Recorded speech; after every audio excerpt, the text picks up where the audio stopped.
shit's in the safe. Got me a spot out the way. Nigga just tryna be safe. Let's get to sports talk. Because I know a kid right now. That's 15 years old, that's a sophomore by the name of Imani Bates. And if he wanted to declare for the draft this summer, he would be a lottery pick, hands down. So, you know, that one and done rule, I think is great for college, but it's not great for the player. The league is in a much better place now to handle kids who come into the draft who may not make it right away because of the G League. And that was something that wasn't in place for you guys initially when everybody was coming in. It was kind of like, all right, you either make it in the league or you just go bye-bye. And some kids need that maturity.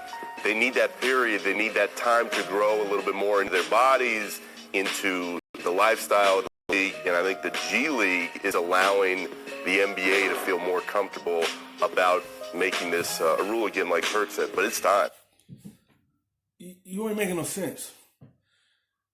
How do you need kids to grow into their body when they come out of high school as a top recruit and they going to college and be one and done?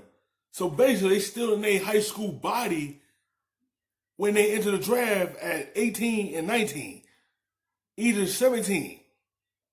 So basically, they still in their high school form. So you may well let them come out of high school again.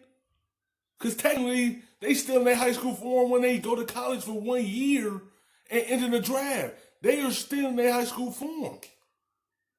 So what sense did that make?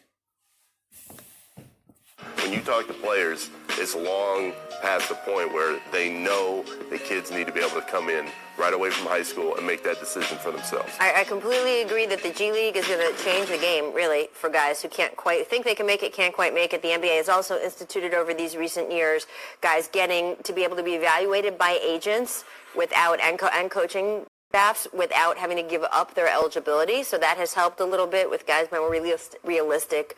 Can I make it in the league? Can I not make it in the league? But I would say this.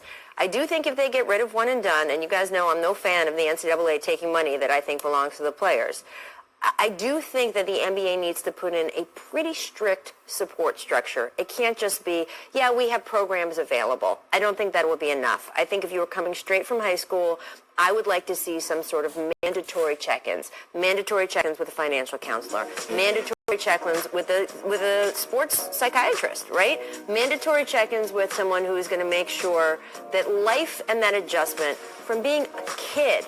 I mean, gosh, some of these high school seniors are 17. Being a child, going into the...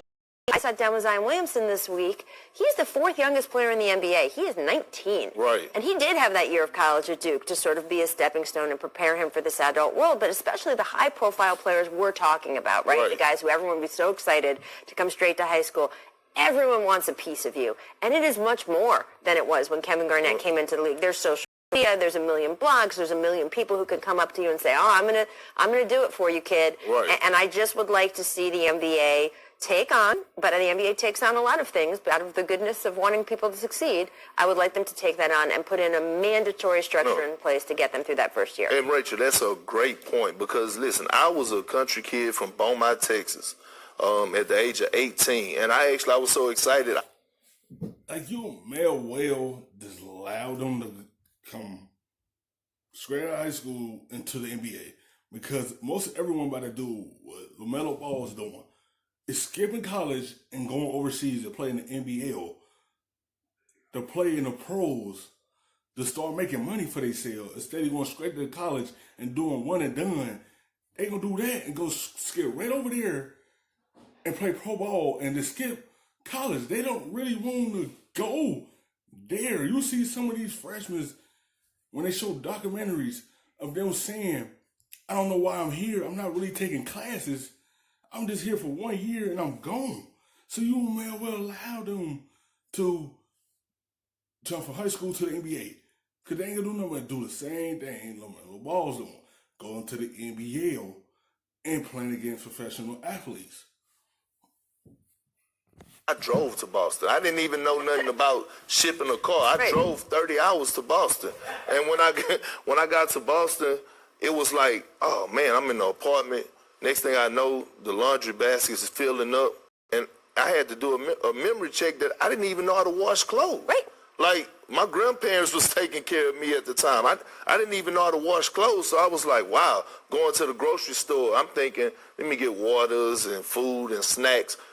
No toilet paper, no paper towels. It's just the little things, you know. And then you're right, and not only the NBA but the Players Association. I think we could all do a great job as former players, as you know, having more structure and getting people in place to guide these young guys for success. Because I seen a lot of guys that came into the league and was one and done just because they didn't have the right guidance. And much credit to LeBron James, because one thing about him, people could say what they want, but he surrounded himself with a great group of guys that was not yes men.